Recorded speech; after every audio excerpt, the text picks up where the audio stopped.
Thanks, Ben. This month we're going to be looking at the foundation for any model railway, the baseboard.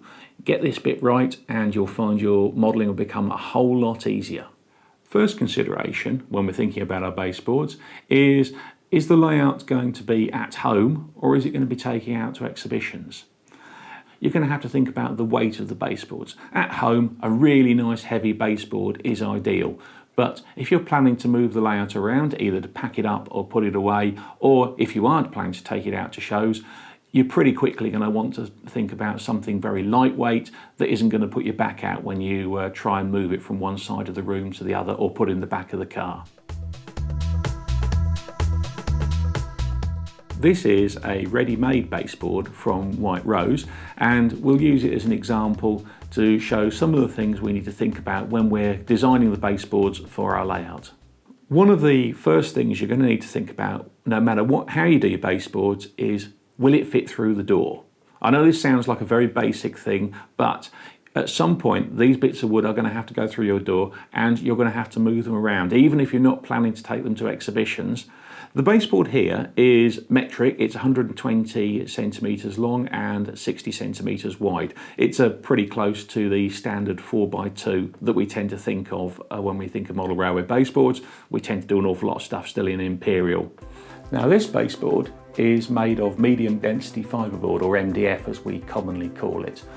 It's very, very stable and it's reasonably cheap, but it is heavy, and that means it's probably not ideal for a layout that you're going to be moving around much. This baseboard is 1 metre off the floor, which is ideal for somebody of my height, 6'3", but if you're a bit shorter you may want the layout a little lower down.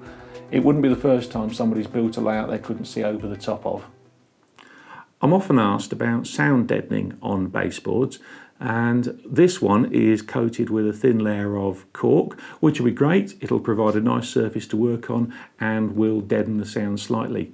However, one consideration is if you're running modern ready-to-run locomotives, they don't actually make very much noise at all. I certainly attach my track directly to the tops of plywood baseboards and nobody's ever noticed the locos rumbling around. A popular material nowadays for baseboards is plywood. It's readily available, lightweight and easy to use, and of course you can buy it in big sheets in DIY stores. In the past in BRM we've shown you how to make your own baseboards from plywood.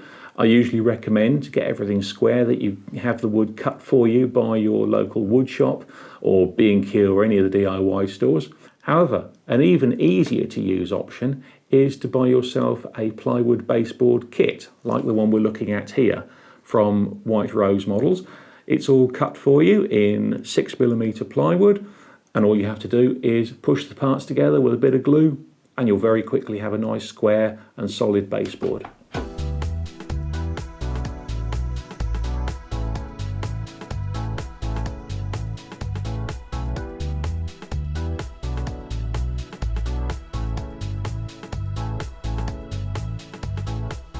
If you look carefully at the underside of the baseboard, you'll notice there are holes in all the stretchers.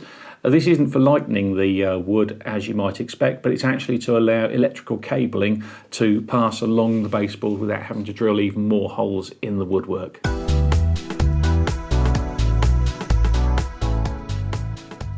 Once you've built your layout, you're going to need to operate it, and that means some sort of shelf to put the controller.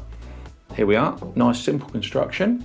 Now you might want to put your controller in here, a little mimic diagram with the points on if you're using point motors, and most importantly, as far as I'm concerned, some space for a cup of tea.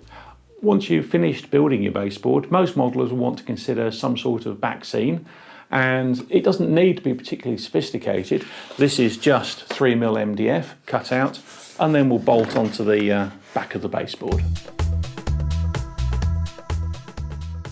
When it comes to attaching baseboards together, there are loads and loads of options. Here we've got some quick release clips that engage in little hooks on the end of the baseboard.